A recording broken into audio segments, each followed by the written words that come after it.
নমস্কার, এবি ফ্যামিলিতে সবাইকে স্বাগত। বড়দের প্রণাম, ছোটদের অনেক অনেক ভালোবাসা দিয়ে ভিডিওটা শুরু করলাম।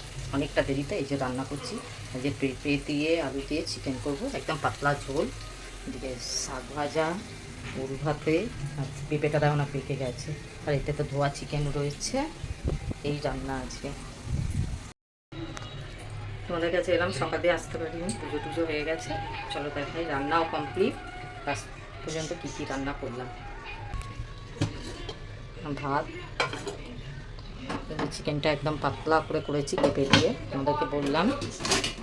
আর এই যে শাক ভাজা, আর এই যে পেঁপে সেদ্ধ, করলা আলু ভাতে আর ওল ভাতে রান্না করলাম। ভিডিওটা এখানেই শেষ করলাম। কালকে আবার নতুন ভিডিওর সাথে দেখা হবে। আর তোমরা একটু সবাই মিলে লাইক দিও। অনেক দিন পর প্রায় 6 মাস তো হবে, তার 5-6 মাস কি 4 মাস পরে আবার ভিডিও করছি। যাই হোক, সবাই দেখো, যত ভালোবাসা দিয়েছিলে অতটাই ভালোবাসা দিও। জেঠিমা আবার ফিরে এসছে তোমাদের কাছে। এরকম মানুষ চিন্তায় ছিলাম, যার জন্য করতে পারিনি ভিডিওটা। নানা রকম ঝামেলা ফেসেছিলাম। আবার নতুন করে কাল পরশুদিন থেকে আবার চালু করেছি। এবার থেকে রোজ যে অল্প অল্প পারবো ভিডিও করতে থাকবো। সবাই ভালো থেকো, সুস্থ থেকো। টাটা সবাই।